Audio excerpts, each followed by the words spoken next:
Iba-ibang hugis, kulay at disenyo ng mga Santa Claus ibinibida sa isang bahay sa Marikina. All year round po itong nakabukas sa madla na ginawa ni alias Santa Lito. Tayo nang i-house raid ang tinaguriang Santa Claus is in the house.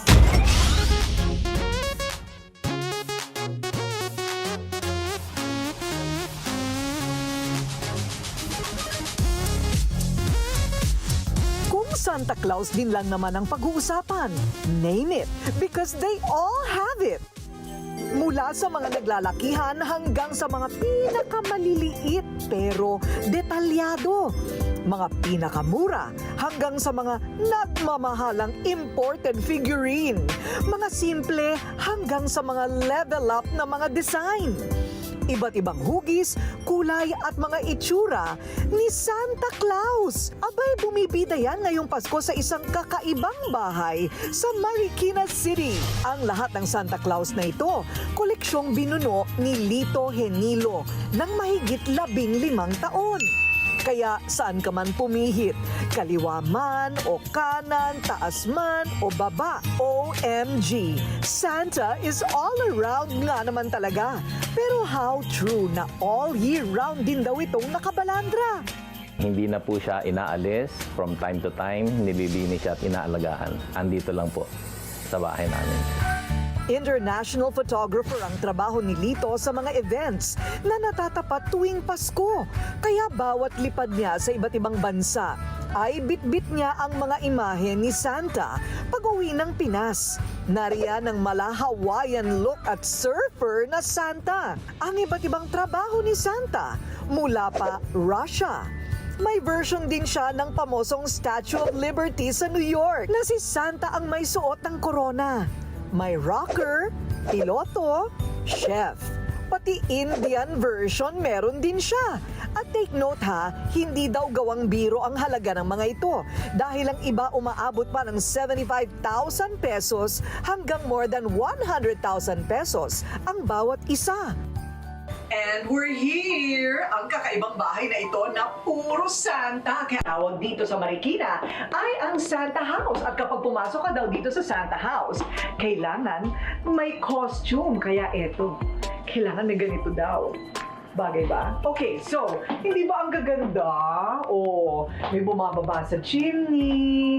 Tapos meron pa dito nakamask kasama ng kanyang reindeer. Kasi nga naman COVID time.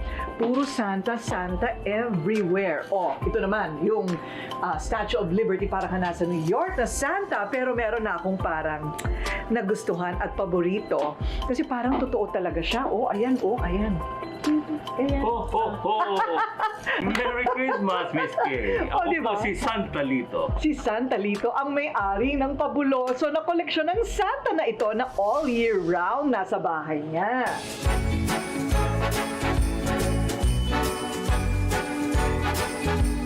Pero alam nyo bang ang trip ni Santa Lito hindi kayang sakyan ng kanyang asawa nung una? Pagka bumibili yan, talaga masama loob ko kasi syempre pera yung pinag-uusapan eh. Ano naman yan? Ano ba naman yan? Ibis na iba yung binili niya eh. Pero mo Santa Claus, ano gagawin namin sa Santa Claus? Eh, once a year lang naman yan.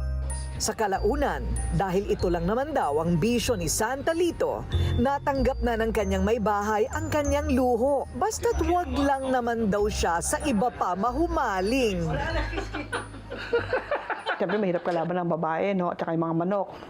Siyempre, yan eh, Santa Claus eh, nandiyan, statwa lang yan. Ang nakahiligang kolektahin ni Lito, aprobado naman ang kanyang mga anak. Ito kasi yung collection ni Daddy. Lumaki kami dito eh. So, nakikita namin siya tuwing umaalis kami, nagta-travel kami. Laging ang bet-bet niya pa uwi is Santa collection. Nagising na lang bigla yung father ko na, teka, ba't kaya hindi natin gawin tong area na to or tong space na to na isang Santa house? total, mahilig tayo sa Pasko, ang dami nating collection. Sobrang natutuwa po ako nung first time ko po makita yung mga Santa Claus na to. Kasi nung bata po ako, naalala ko na tuwing Christmas ko lang po nakikita si Santa Claus. Tapos simula po nung bumili si Daddy ng mga malalaking Santa Claus, halos araw-araw ko na po silang nakikita. Hindi man ako maging kolektor ng Santa Claus, sisiguraduhin ko na may Santa Claus sa aming tahanan. At ito po ang magbubuklod sa aming pamilya saan man kami naroon. Sa katunayan, may mga personal favorite pa nga sila. Yung paborito ko pong collection ni Daddy is ito pong Santa Claus na meron pong paint. Kasi po, ako po personally, mahilig po ako sa art. Isa to sa naging paborito ko dahil naging bonding din namin is pagkain. Sa lahat ng mga naging koleksyon ng asawa ko, ito talaga yung talagang pinaka gusto ko. Sa libo-libo na kinuha niya, ito yung nagustuhan ko. Siyempre, ano ba ang meaning ng Christmas, di ba? Birth of Jesus Christ. Ang dami-dami na, 1,500 sabi nyo. Opo. Ano may favorite ka? Since ako po ay isang photographer, so I make sure na meron din po akong representation ni Santa Claus as a photographer. Pero sa dami nga naman ang pwedeng kolektahin, bakit kaya Santa Claus ang naisipan ni Lito na ipunin at gawan pa ng lugar sa kanilang bahay? Ang akala ko lang basta appealing, maganda sa mata, okay na. Kakaiba, pwede na. One time, nung meron akong Santa Claus na nakita, talagang hindi ko na siya pinakawalan. Isang Santa Claus na nakaluhod at taimtim na nananalangin ang nakita ni Lito noon na dagdag sa kanyang koleksyon. Sakto pa sa panahon kung kailan sinusubok ang kanyang pananampalataya sa may kapal. Tila naging mensahe ito ng langit na huwag siyang bumitiw sa may kapal. Kanya itong tinitigan at nagbato ng kanyang kahilingan.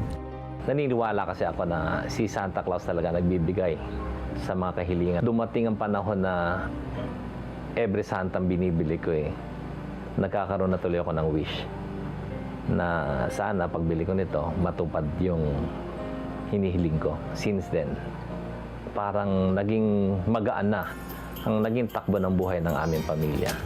Happy place kung ituring ni Lito at kanyang asawa ang bahay ni Santa sa kanilang attic. Naalala ko yan noong aking kabataan na talagang pinalaki kami ng aming mga magulang na si Santa Claus ay totoo. So yun po ang parang tumatak sa isipan ko. Bakit ka naka-Santa outfit? Parati ka bang nakaganyan? Ang totoo niyan, Miss Kay, hindi naman kasi Santa collector lang po ako, no? So nag-iiba po ako ng imahe pag nalalapit na ang Kapaskuhan. Oo. So gusto ko po kasing magbigay ng kasiyahan sa mga bata. Pagka lumapit na yung mga bata sa'yo, baka humingi na kagad ng regalo. Paano yan? Kasama po yon. So magbigay ka lang ng konting kaligayahan, mapangiti mo lang mga kabataan, magbigay ka ng joy, nakakatuwa na tingnan. Dahil sa kahiligan ni Lito sa mga Santa Claus na kanya ring isinasabuhay, nakilala siya bilang si Santa Lito sa kanilang lugar. Anong inspirasyon mo? Since masayahin naman akong tao, bakit hindi ko naman i-extend yung aking ligaya, saya sa mga kabataan? Lalong-lalo na po ngayon, mag 2 years na po tayo sa pandemya. Yung mabigyan ko man lang po ng kaligayahan sa pagiging ala Santa Claus ko is napakalaking bagay na po para sa akin. So, hindi pa pala tapos ito? Meron pa kayong planong iba pa? Nag-iisip pa rin po akong magkaroon ng isang parang Santa house talaga na malaki na pwede kong i-welcome every December yung mga kabataan na free na pumasok sa tahanan ni Santa. Tapos, libreng bahay at lupa din ang pinamimigay. Oh!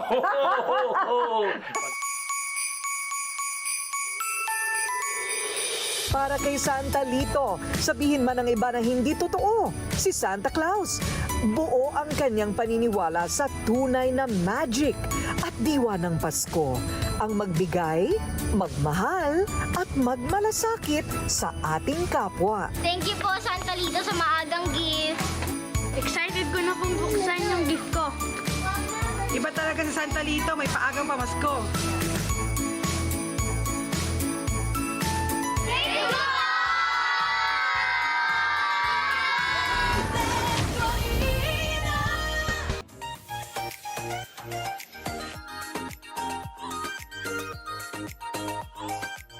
This is the 50-gram jar.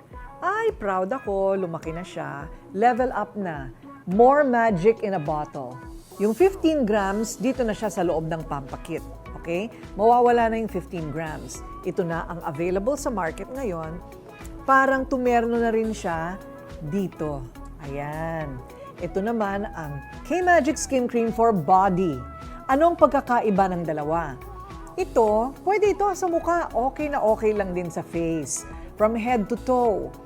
Pero, hindi kasi pwedeng masyadong matapang ang exfoliation pagka sa ibang parts ng katawan, like kilikili, sensitive ang skin yan, di ba? So, ang face cream, mas nakaka-exfoliate kasi kaya yan ng ating neck and face.